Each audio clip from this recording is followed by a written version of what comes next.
Hello friends, and welcome to today's project of making the classic English fool. The ingredient list is in the description. Making a fool is so simple. All you need is a tart or sour fruit, some custard or whipped cream, and you're good to go. Today, I will be making two kinds, an English favorite, gooseberry and rhubarb. They are great, vibrant, and with a fresh kick to cut the creaminess of either your custard or cream. This is definitely a go-to dessert if you want something easy and fast. Let's begin. Go to your local supermarket and look for green gooseberries. They will automatically also promote it for making fools. When you get your gooseberries, what you will have to do is to remove the head and tail of the fruit. I'm going to keep the fruit whole for decorative purposes, and also the roasting process will soften the fruit anyway, so I don't have to cut it. I also don't want all the internal seeds to go everywhere. If you were to cut the fruit before roasting, the internal seeds would go everywhere.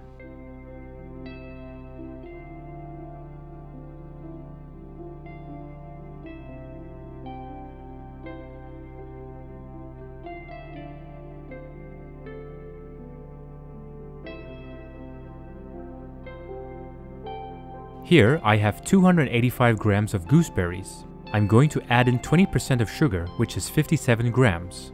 Also, as an added complementary flavor, I'm going to pair it with elderflower. You can get it in the form of cordial from the shop. I will also add in 20%, which is 57 grams of syrup.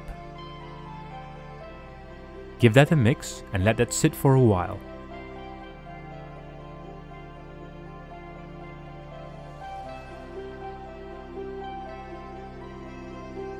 Next, let's prepare the rhubarb. Even when buying rhubarb, they too will also promote it for fool making. For this kind of project, you don't have to have it totally red. In fact, when it is slightly green, the sourness comes out more, giving you that real kick when paired with something creamy. So take your rhubarb and cut them into about finger size. Don't cut them too small, otherwise they can become mushy when roasted.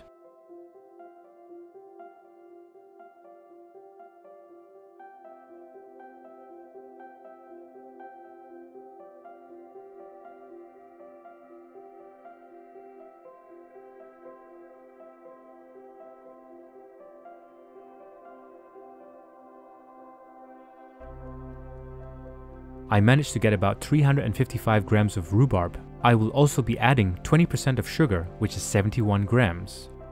Juice from one orange to complement and awaken the rhubarb flavor, as well as the zest of one orange. This next part is optional. I am going to add 71 grams of strawberry essence to balance the rhubarb and to also give it some color to the rhubarb. In order to make the strawberry essence, do check out my video on how you can also make your own essence of berries. A video for that is on the top right corner. Now you can pour the gooseberries onto a roasting oven tray. Cover it with aluminium foil.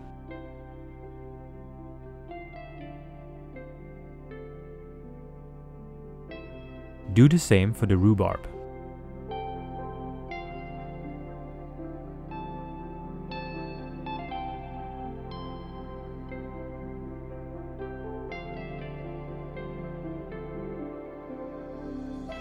Place both trays in the oven at 160 degrees Celsius for 25 minutes.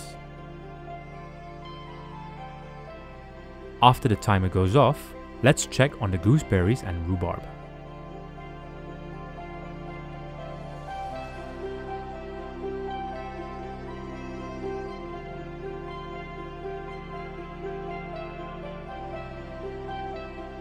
You know it's done when the gooseberry is still whole but soft to the touch. Fragile, but full of flavor. Leave that to one side to cool down. Now let's check the rhubarb.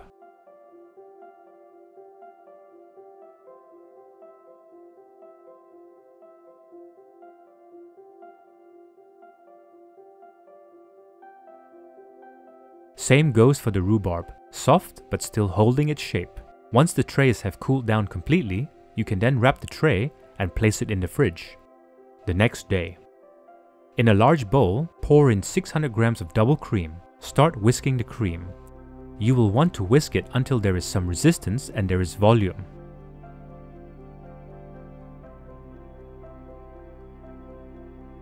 Next, I will be incorporating some creme fraiche into the double cream to keep the double cream stable and to give it that rich, smooth, and all-round great mouthfeel to the cream.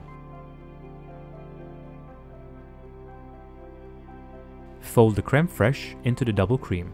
I am purposefully not adding any sugar or vanilla into the whipped cream because I will be adding in some custard as well.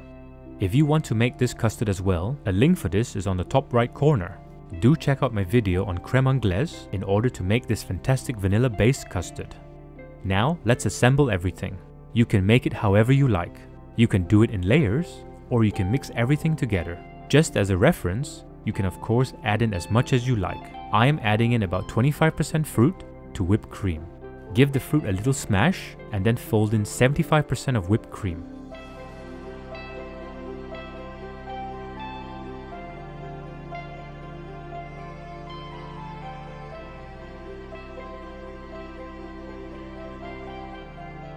I decided to add in the cream mixture and then some custard and then some more cream mixture and then to top it off, some whole fruit.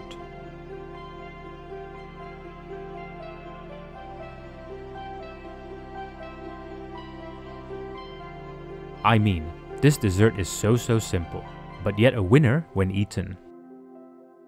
Let's start with the gooseberry. The liveliness of the fruit comes out when you bite down the whole fruit. This is beautifully roasted or poached.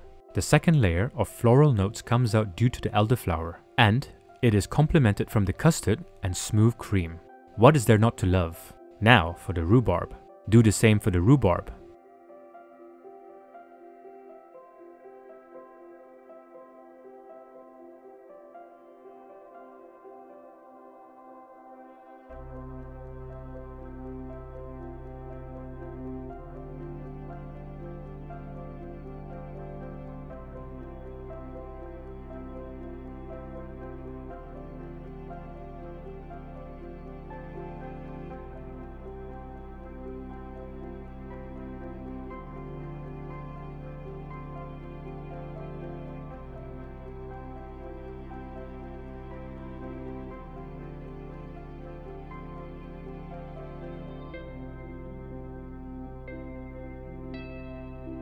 Sexy on its own, even sexier with the help of the orange undertone and the subtle marriage of the strawberry essence.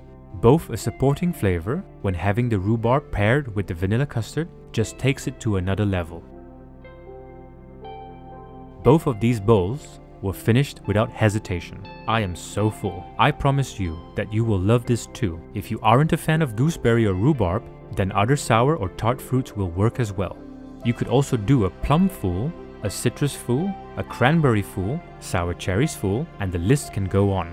Well, there you have it. Classic English fool. Go and make this. You won't be disappointed. Thank you for watching. As usual, it was a pleasure having you with us on this journey today. If you enjoyed what you watched, please leave a like, comment down below, and subscribe to be notified of upcoming videos. And we shall see you in the next one. Bye for now.